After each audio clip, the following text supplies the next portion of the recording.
Trabajadores y empresarios del sector de la construcción comenzaron a negociar las nuevas pautas salariales. Acaba de caducar el convenio vigente el 30 de septiembre.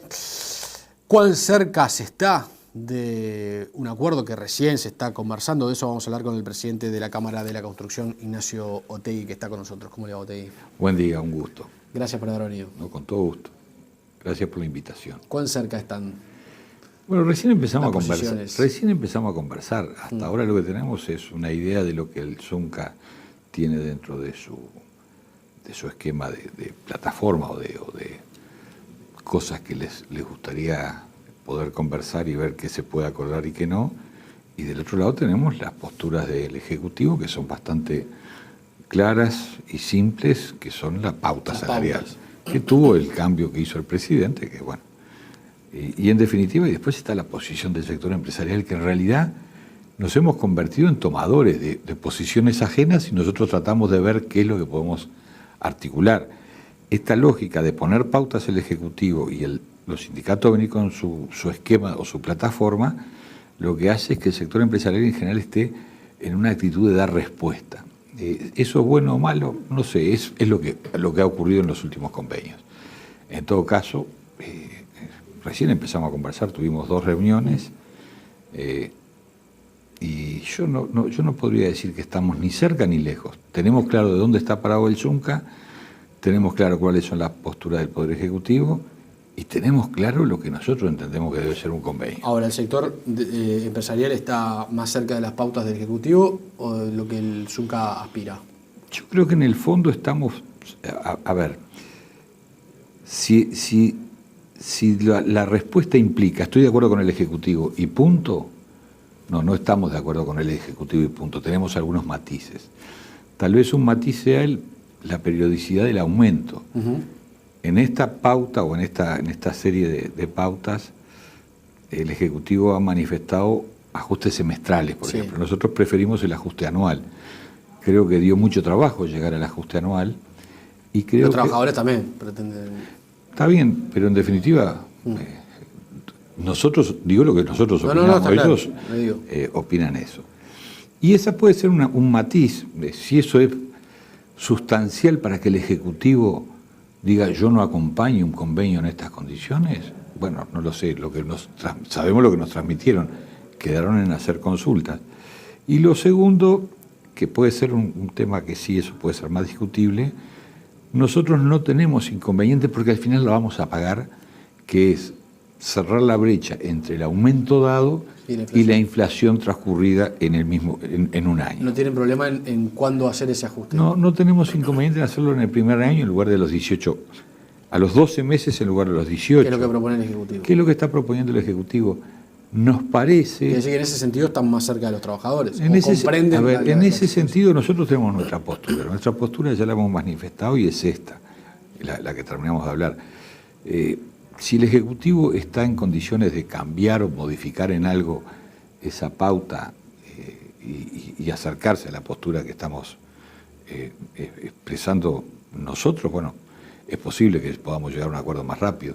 Igual nosotros estamos tuvimos, insisto, 2 reuniones y nadie acuerda en 2 reuniones, y menos en la construcción. Porque pero es un sector, entiendo que usted diga que es complejo, o no lo dijo, pero interpreto eso. Lo somos. Son complejos, pero también es un sector que tiene muy buenas relaciones laborales, por lo menos en los últimos años ha mejorado mucho en ese aspecto. Yo creo que la construcción tuvo un episodio particular que fue en el año 93, que tuvimos una huelga de 83 días. Sí. En una situación parecida a esta. ¿En qué sentido? En este sentido, teníamos una inflación prevista del 60% y el Ejecutivo en ese momento nos dijo el aumento va a ser, yo creo que fue el 21 o el 27%, no recuerdo. Pero que si queríamos acordar por encima de eso lo hiciéramos y firmáramos, porque el traslado a precio iba a ser lo que ellos dijeran que era eso. Se armó un lío bárbaro y tuvimos una huelga durísima. Pensar en la construcción de hoy, 83 días parada. No existe. Bueno, puede existir. ¿Sí? Y sí. A ver, si no llegamos a un acuerdo y nos vamos a una confrontación de intereses entre el sector empresarial y los trabajadores, lo podemos tener. Pero no se ha dado desde ese... No se ha dado porque creo que todos aprendimos.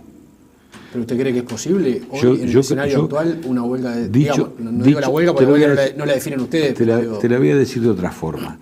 Nosotros estamos haciendo lo posible para impedir un escenario que nos lleve a esa situación. No estamos en condiciones de rehuirlo tampoco. O sea, si se presenta el escenario, la huelga no la decreto yo. No, por eso digo, la van a decretar los trabajadores. Entonces, si llegamos a ese escenario, llegaremos.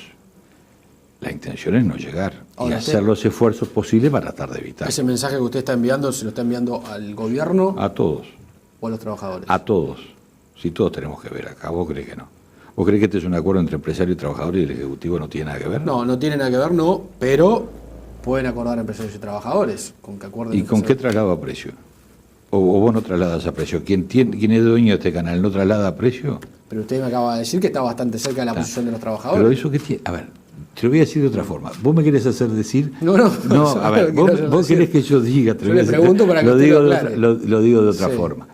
Yo me puedo poner de acuerdo con los trabajadores. Y en muchos temas que no tienen un costo salarial, podemos acordar cosas. Y es lo que hemos hecho, nos hemos dado el tiempo y hemos puesto el esfuerzo para lograr acuerdos que sean sólidos y que tengan resultados. Eso es parte de la riqueza de la industria. Que da trabajo hacerlo, da trabajo mantenerlo y después implica un gran esfuerzo el ponerlo a salvo de estas coyunturas. Que cada X tiempo tenés que sentarte a pelear, entre comillas, por temas que son los difíciles, que son los temas salariales. Sí. Si yo tengo una aproximación razonable entre la postura del Ejecutivo, del sindicato y de los empresarios en lo que tiene costo, es posible llegar a un acuerdo. El problema es cuando las posiciones son tan extremas, esto o nada. Sí. Cuando es esto o nada, la situación se pone más compleja. Si tú me decís qué es lo que yo percibo para adelante, yo creo que todos vamos a hacer el esfuerzo para tratar de lograr un acuerdo. Creo que lo va a hacer el Ejecutivo, porque el Ejecutivo no creo que tenga ningún interés en tener una confrontación en la construcción. Creo que los empresarios tampoco, y creo que los trabajadores tampoco. Una industria que pasó de 74.000 trabajadores casi hace 2 años y medio a 47.800 trabajadores. Es una industria que está en una situación por lo menos media. Claro. Ahora, ahí hay un elemento que es distinto al de otros sectores de actividad, y es que ustedes contratan con el Estado. Una cuota parte de nuestras tareas van con el Estado, sí. Y el gobierno ha dicho que no se puede trasladar a precios eso, es decir, el Estado no va a pagar esos aumentos. No, el Estado va a pagar los aumentos que él... según las pautas fijadas según sus... Ahí está. Ahí es donde salta el problema, digamos, porque ustedes pueden estar de acuerdo con el reclamo de los trabajadores, hacer un acuerdo, pero si después el Estado le paga a los contratistas... Pero pregunto, si tú en lugar de decir yo te doy el aumento cada 6 meses, te doy el mismo monto, porque el resultado es el mismo, te doy el mismo monto a los 12 meses, te lo doy hoy, pero vale por 12 meses, yo me gustaría que alguien me defina cuál es la diferencia, para decir no estoy en condiciones de cambiar lo que yo ya dije. Sí puedo tener más reserva en cuanto a interpretar si hay o no correctivo a los 12 meses o a los 18. Porque en definitiva es jugar más a tratar de lograr contener la inflación. Eso yo lo puedo entender. Entonces, por eso eran las dos facetas que yo dije de entrada, que ya es conocido, dónde están las diferencias. Tenemos otros temas que hacen a los planteos del Zunca y que también pueden tener alguna fricción con el propio incluso Poder Ejecutivo. ¿Por ejemplo? El Zunca planteó 17 o 18 temas, además de estos, que están vinculados a temas que hacen a otras condicionantes de los convenios salariales. Por ejemplo, las horas de lluvia. Por ejemplo, la capacitación. Por ejemplo, en fin, mecanismos diversos que la industria ya tiene armados. Que yo te puedo pedir, dame esto o cambiemos aquello, y yo lo evalúo y tiene un costo. Si el costo es menor, es probable que nosotros podamos absorberlo y punto, y podamos manejar una lógica de incorporar cosas que el Zunca está necesitando, está pretendiendo, que no tienen un costo elevado o no tienen costo. Esas cosas son razonables. Lo que no es razonable es plantearnos en una coyuntura de estas cosas que no son las de las pautas, que sí tienen costo salarial y que en definitiva nosotros no estamos dispuestos a hacernos cargo de ellos.